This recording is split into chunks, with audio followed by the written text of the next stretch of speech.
Okay, the reason for the music is that you can't have anything, obviously, on YouTube that's going to be a problem for, getting a strike, etc. So anyway, here is the R2009 high stab, and as you guys know, I did have an R2001 previously. Let me just turn that down a little bit. It's a little bit overpowering, isn't it? And I decided that I missed it so much I needed another one. So thank you, Colin from WA, for sending this over to me. It's arrived in good condition, and we're going to just give it a test with a little IC751A and for a bit of fun. But generally, if a 2009 or 2001, any of the series, is transported from one side of the country to the other, and it still turns on when it gets here, it's a very good sign. They're pretty durable, and Colin had it packed very well, so that was good. But Colin, yeah, you'll see from this video, I think absolutely beautiful. Thank you very much for the monitor. Very appreciative, because I missed it. I missed the sideband resolution. I've got an IFR 500 which does sideband, of course. I've got an IFR 1200 that does sideband, but nothing does it as well as my Motorola used to do. So I thought, I need another one of those. Jim 2QA's got my other one, and look, hopefully he's very happy with that, because I had that for years and I love that unit, absolutely loved it. I probably should have gone on to Jim first and said, hey, if you hate it, send it back. But I'm sure I haven't heard anything. Actually, I haven't heard a thing from Jim for... I always like to hear back from customers, but no, nothing. Anyway, them's are the breaks. But I've gone and bought another one, and I'm really, really impressed. So they're lovely units if you're ever looking at, an older... sure, it's got its liabilities and the fact that, a little bit harder to service with parts and that. Although Motorola's a lot of bits you can still get, so not completely terrible. All right, let's have a look and just see. I've just been, obviously, on the RF scan, and as you can see, Spectrum Analyzer shows, I can go through and just show, different stations that are around the place, etc., off this little whip antenna that's here. And sorry about the blinking screen, but the blinking screen, yeah. Anyway, so the spec ant's working beautifully, which is nice. And often a quick way just to have a look at a monitor when you get it in is to just quickly fire it up on some of the commercial FM bands. Remember that wide and narrow, you're going to need to flick yourself into wide mode, with up to sort of 95 kilohertz wide on the station. Now, actually, let's just see what that is. And that's the thing, is if I go back to that, I can't get onto a commercial. Was it 104? Right. About 100 kilohertz, sorry. There you go. See the deviation error there. Actually, no, the error, sorry, is telling me the error's out. Hang on, that's not that much. That's better. So it's 104.1. And there's your deviation down there. About, it's probably peaking 40 kilohertz aside there, somewhere around there, plus and minus. So, you're pretty close on 100 kilohertz. Actually, that's sort of, you can read that there. The closer I get to it, the better you'll see the screen without it flashing, I suppose. Anyway, all right, well, let's do something like have a look at what's that on. Oh, let's just put it somewhere easy. 28200, I reckon. Oh god, sorry. 10 years later. Still not there, am I? Yeah, well, here we go. Righto. So very simple to set up these things. Very manual, but 28200, and there, bang, we're on that frequency. Bring the squelch up, because you don't need to have that there. You can have it nice and quiet. It'll just break the squelch when you transmit. And for just the sake of this test, now, did they have FM on these fellows? AM. I think FM was an option. Oh, function FM. It did have FM, sorry. Yep, that's correct. All right. 1, 2. Hang on. Let's put this attenuator in a little bit. I'm on maximum receive at the moment. Should be, because we're putting a fair bit of power into this. 1, 2. Okay. Now, bring that volume up a bit. 1, 2, 3, 4, 5. Now, the other thing, remember how I said about wide and narrow? So we're on a 5 kilohertz deviation now, so we're going to go back to narrow. 1, 2, 3, 4, 5. 1, 2, 1, 2, 3, 4, 5. As you can see, our deviation's about 4 kilohertz, 5 kilohertz, somewhere around there. So, yeah, and that's working well. Now, power output, what have we got this set at? I've basically pulled this out of a box it was in and not even set anything up on this one. So, what's that little thing there? That must be where they used to set up the power for the amp. Now, okay, RF power's not up full, so that makes sense. Mic gain will chuck around a bit. And let's have a look. Full power on a IC751A with the small badge. Very hard to find with those. Let's have a look. 124 watts. That's right on the... I think we'll turn that down a bit. Excuse me. That's... Yep. Let me just turn that volume down. Yes, that is really pushing some power. These here, they did have an incredible output stage, but you don't want to be running them quite that high. That's just getting a little bit too ridiculous. But anyway, now as you can see, I can wind that power up and down quite a bit. So they're quite variable on the RF controller. And ideally, you want to run it up to about 100 watts and say thank you very much. A little bit over that is not a problem, but not too much. So the FM power on these were a little bit over the top. I don't agree with it, but that's okay. It is what it is. Let me just show you why I like the resolution. 28200 upper side, 28200 upper side.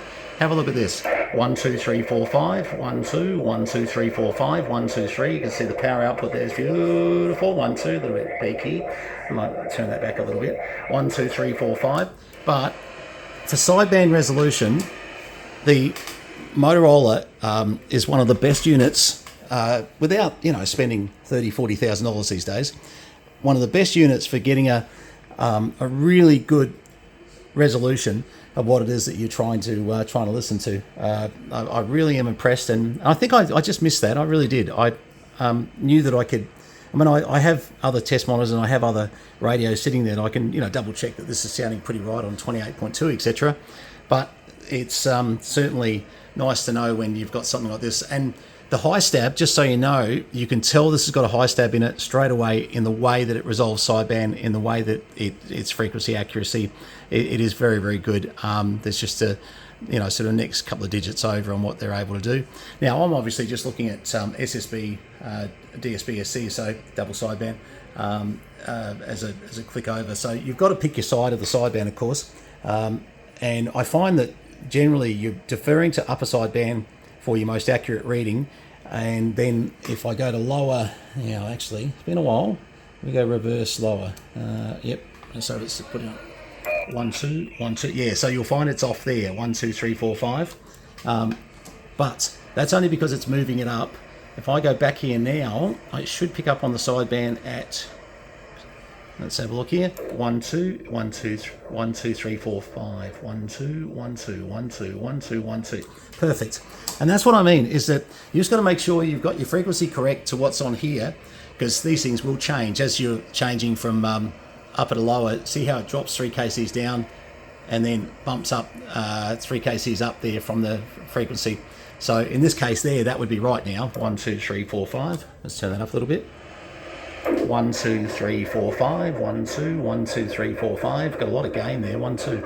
And that's the thing, is you really can hear on the 2009 high stabs and the 2001s for that matter, you can really hear what you're listening to a lot better and diagnose. And this is why a lot of these for police radio communications workshops were used for HF setups and bits and pieces to ensure that they were doing what they needed to do. They obviously run a lot of 100 watt HF in the country, and this was the monitor that we sold heaps of these to the police department in South Australia and all around Australia, to be fair.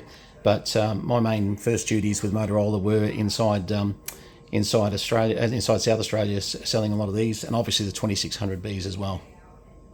I've just removed the little marker for RF power there. Now, what people often do that for, and Paul would have been having that marker there so that he could mark the input to his amplifier. He was running the JRF 2000F amplifier with that, so he would have had that marked as probably 40 watts into it, which would have been ample to to push 400 watts by a mile. But yeah, look, certainly these 751As very, very uncommon to find these days. They're really lovely radios, and this one I don't know if it's got filters in. I haven't checked that yet, but it's certainly got the power supply in the back. So basically 240 volt connection into the back of that, which is really, really, really nice. So yeah, absolutely. Okay, a bit of a break of that video just then, sorry. Just talking to Sam about a couple of things. Okay, so receive. I've got my mate Steve just turning up at the moment, so just going to try and see if we can get through this. Let's put the receive generator on. And stepped attenuator on these. At 0.2 you're not hearing anything. Go next level up. Oh, hang on, sorry. That's better. I was going to say we should be hearing something about 0.5. And we are. Actually, a little bit under that. Let's just have a look here. And then we bring this up. And just here. Yeah, the stepped attenuator on this needs a bit of work. Actually, that's unfortunate. I can tell what's going on there. See how that's peaking like that? Yeah. Unfortunately, this R2009's got a fault in it, which we're going to have to sort out, which is a bother. But anyway, we'll get into that. But I can tell just very roughly that, yeah, there's a lot of slop in that attenuator. I can tell what's going on. Unfortunately, I've got to pull the thing into a million bits to get to that. That's a bit disappointing. But anyway, and sometimes not fixable too. So you might be looking at the biggest paperweight I've ever bought. We'll see. Pity. All right. Anyway, but as you can see, parts of the switch are working.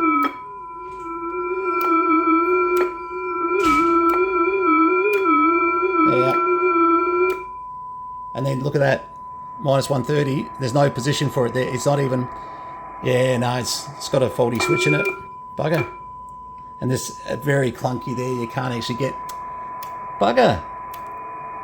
Yeah, faulty switch. All right.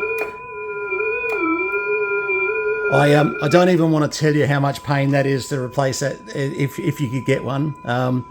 All right, well, maybe I should have kept my other unit. Well, what do you do? Anyway, them's are the breaks. All right, well, I think I will just carry on just showing that at least, look, I know this is receiving beautifully. Don't get me wrong, I just can't show you with this stepped attenuator being faulty. And we'll have to sort of do a bit of a look at that and see what the go is. But overall, we're still getting a reasonable signal into it.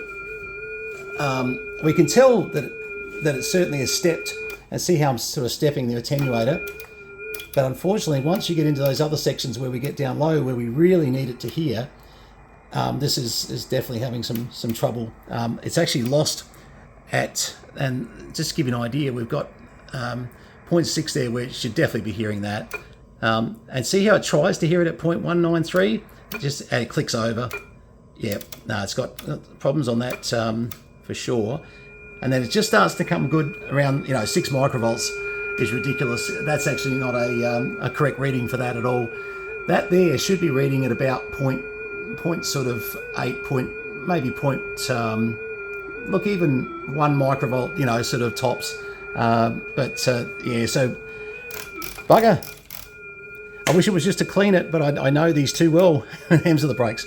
All right, well, I suppose I'll send this video to Colin and just say, hey mate, did you realise it's got some problems? But at least we know, if we turn that silly noise off, that look, it's doing some things, quite well. 1 2 3 4 5 1 2 1 2, and it's actually resolving sideband reasonably well. Well, very well actually, to be fair. So the actual high stab of it, 1 2 3 4 5 1 2. Oh, help if we went to sideband. And as you'll see, 1 2 3 4 5 1 2 1 2 1 2 3 4 5 1 2 1 2 1 2 1 2. So from that point of view, it's doing what it's doing. But the stepped attenuator is a big part of what we do, and it's a pain. Anyway, I suppose we'll just sort of work on with that. But at least it's given you a chance to have a bit of a look at a very nice IC751A. We'll do sort of a bit more on that a bit later on, but we just brought it out as a test radio just to show what the analyzer was doing. And yeah, it's disappointing, but hey, what do you do? All right, 73 is all the best. VK3 Charlie Mike. Talk to you soon. Cheers.